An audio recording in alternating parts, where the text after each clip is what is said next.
भाजपा के कांग्रेसी मन फेक न्यूज साझा करे और सांप्रदायिक हिंसा फैलाए के आरोप लगाते हुए बीजेपी के राष्ट्रीय अध्यक्ष सहित बीजेपी के कई बड़े नेता के गिरफ्तारी के मांग करत हुए भाटापारा शहर थाना में ज्ञापन सौंपीन। भाटापारा में कांग्रेसी मन भाटापारा शहर थाना पहुंचीन। जी हां, भाटापारा शहर कांग्रेस अध्यक्ष विनोद अग्रवाल के नेतृत्व में भारतीय जनता पार्टी के राष्ट्रीय अध्यक्ष जेपी नड्डा, प्रवक्ता संबित पात्रा, बीएल संतोष, स्मृति ईरानी सहित राष्ट्रीय पदाधिकारी द्वारा सोशल मीडिया में अखिल भारतीय कांग्रेस कमेटी के अनुसंधान विभाग जाली लेटर हेड में फर्जी मनगढ़ंत फेक न्यूज साझा कर देश में सांप्रदायिक हिंसा फैलाए के आरोप लगाइन और उनके खिलाफ उचित कानूनी धारा लगाते हुए गिरफ्तारी के मांग करत ज्ञापन सौंपीन।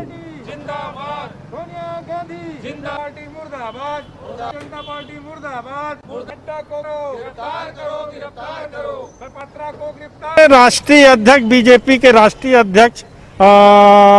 हमारे राष्ट्रीय नेताओं के कांग्रेस पार्टी के फेक न्यूज करके एक सांप्रदायिक दंगा और एक गंदा माहौल पैदा कर रहे हैं। उसके अगेंस्ट में आज ब्लॉक कांग्रेस कमेटी भाटापारा की तरफ से भाटापारा शहर थाने में उनके विरुद्ध एफआईआर दर्ज करने का एक ज्ञापन सौंपा गया। भारतीय जनता पार्टी के द्वारा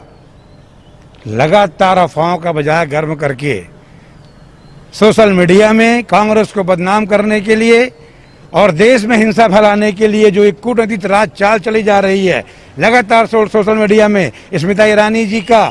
जेपी नड्डा जी का और भाजपा के नेताओं का जो बयान आ रहा है, जो हिंसा को भड़काने वाला बयान है, ये भारत की सांप्रदायिक ताकतों को बढ़ावा देने वाली बयान है। कांग्रेस अनुसंधान विभाग के लेटर पैड का दुरुपयोग करते हुए फर्जी रूप से जो मुद्दा लिखा गया है, उसके खिलाफ नड्डा जी, स्मृति ईरानी और भारतीय जनता पार्टी के पात्रा जो गलत बयानबाजी करके इस देश को बरगला रहे हैं, लोगों की भावना को कांग्रेस के प्रति दूषित करने का प्रयास कर रहे हैं, उसकी हम निंदा करते हैं और ये फर्जी जो लेटर इशू हुआ है उसकी जांच की मांग करते हैं।